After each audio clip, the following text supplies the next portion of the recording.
यहाँ पे भी काफी सारे मोटर्स। बिल्कुल, ये देखें, ये क्रेटर है ही मोटर का, बिकॉज ये उसकी पिछले हिस्सा पड़ा हुआ है और इस जगह पे जो है वो मोटर गिरा हुआ है यहाँ पर।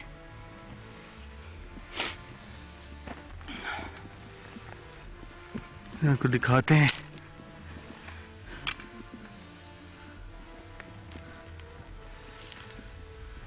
एक, दो, तीन, चार, पाँच, 6, 7 मोटर्स एक लोकेशन पे। 7 मोटर्स। यस। Precise targeting.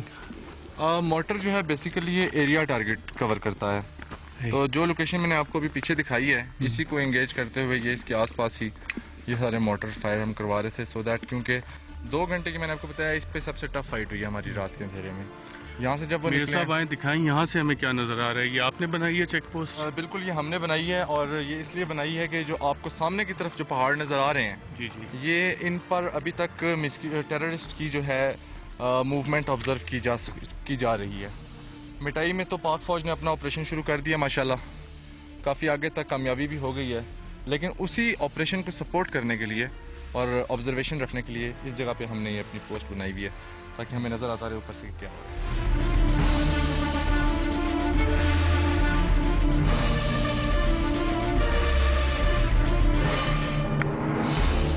ये जगह जो मैंने आपको अभी बताई, जहाँ पर सबसे टफ फाइट हमारी चली थी 2 घंटे, तो एक ही जगह पे यहाँ पर हम लगे रहे थे। इसके बाद जब यहाँ से निकले हम, तो मिस्क्रिएंट्स जो थे वो अपने डेड बॉडीज़ और ज़ख्मी जो है उनको लेके नीचे मिटाई की तरफ उतर गए थे, और यहाँ से फर्दर हमने एडवांस किया था इस लोकेशन की तरफ जहाँ पे आपको अभी झंडा लगा नज़र आ रहा है सामने ही।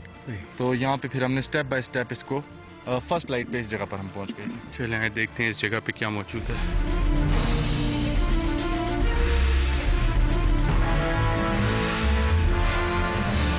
Which is evidence of the intense firefight. साथ ही साथ कवर करें ना, ये भी टेररिस्ट की पोजीशन थी।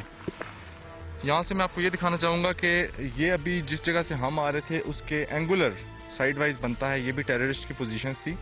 और जब हम ये लड़ाई लड़ रहे थे तो अपने सामने वाले दहशतगर्दों से तो हमने एरिया क्लियर करना ही करना था, बट वो एक ऐसी जगह थी जहाँ से दहशतगर्दों का बड़ा इफेक्टिव फायर आ रहा था हम पर साइड वाइज।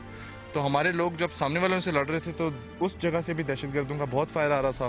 फिर वहाँ पे हमने बड़ा इफेक्टिवली टैंक से और आर्टिलरी वगैरह से इंगेज करवाया, फॉर द रीज़न कि हम खुद यहाँ से उसको देख रहे थे उस जगह को।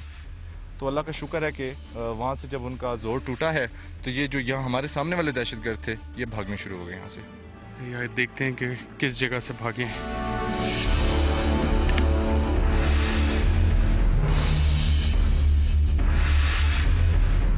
साहब आप इसी रास्ते से चढ़ के ऊपर आए थे? बिल्कुल, ये मैं आपको आसान वाले रास्ते से लेके आ रहा हूँ। यहाँ पर आप अगर यहाँ से खड़े होकर देखें तो मैं बिल्कुल जो रिज लाइन बनती है इसके ऊपर हम लोग यहाँ पे आए थे।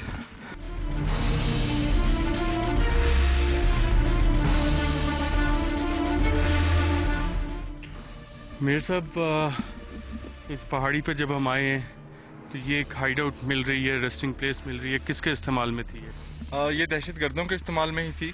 और आप इसको अंदर से देखकर अंदाज़ा लगा सकते हैं कि they were living comfortable over here. ये छत वगैरह तो खैर बाद में बम्बार्डमेंट वगैरह से गिरी है, but they were having no as such problems on this place. यहाँ से जो लोग निकले हैं जब मिस्क्रिएंट्स ने आके उनके इस जगह पर कब्ज़ा किया है और फिर इस जगह को इस्तेमाल करना शुरू कर दिया, जो लोकल पॉपुलेशन होगी वलीदात की, ये उनके कपड़े वगैरह, राशन वगैरह आपको नज़र आ रहा है। But this place was being use by terrorist for their rest and whatever purposes.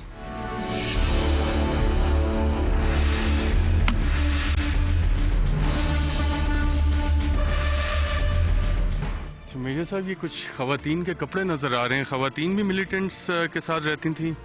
Not at all. Intelligence intercept नहीं आया आपके पास? नहीं, ऐसी कोई इंटरसेप्ट नहीं है। लेडीज़ वाली फ़िलहाल हमारे पास कोई इंटरसेप्ट नहीं थी। बट जैसे कि मैंने आपको बताया कि ये वलीदात गांव जो है ये बड़े अमन पसंद लोगों का इलाका था। यहाँ पर जो सिविल पॉपुलेशन रहती थी जो कि अभी आईडीपी कैंप्स में शिफ्ट हो चुकी है, उनके बनाए हुए घर और उनकी ये ज़मीनें हैं बेसिकली। ये कपड़े ज़्यादा पुराने तो नहीं लग रहे? अगर ये जब आईडीपीज मूव हुए हैं वो तो काफ़ी अर्सा पहले, 6 महीने पहले मूव हो गए थे। हाँ, लेकिन अगर आप उस लिहाज से देखें तो आप ये भी नहीं कह सकते कि कपड़ा बहुत पुराना नहीं है। There is no criteria for that. तो इसको रूल आउट तो नहीं किया जा सकता कि ख़वातीन भी मिलिटेंट्स के साथ रह रही थी यहाँ पे? अगर वलीदात की बात करते हैं, यहाँ पर हमें कोई ऐसा हिंट नहीं मिला जिसमें कि लेडीज़ मिलिटेंट पब्लिकेशंस कुछ मैंने देखी हैं नाज़रीन, जिसमें ख़वातीन को सुसाइड बॉम्बर्स और अस्करियत पसंद बनाने के लिए मुख्तलिफ़ किस्म के, और इसी मोहम्मद एजेंसी में उमर खालिद एक मिलिटेंट कमांडर था, उसकी लिखी हुई तसानीफ़ यहाँ पे अवेलेबल थी, जिसमें ख़वातीन को राग़िब किया जा रहा था कि वो सिक्योरिटी फोर्सेस पे हमले करें। और इस दूर दराज इलाके में इतनी ऊंचाई पे यहाँ पे ये कपड़े ही मौजूद हैं। बहरहाल मेजर साहब का कहना है कि उनके पास ऐसी कोई इन्फॉर्मेशन नहीं है, लेकिन ये कपड़े मुझे कोई ज़्यादा पुराने लग नहीं रहे। इसमें यह है कि अगर आप मुझसे पूछते हैं तो सुरान में जो वैली हमने पहले क्लियर की है, उसमें लेडीज़ की प्रेजेंस काफ़ी ज़्यादा हमें हिंट्स मिले हैं उसके।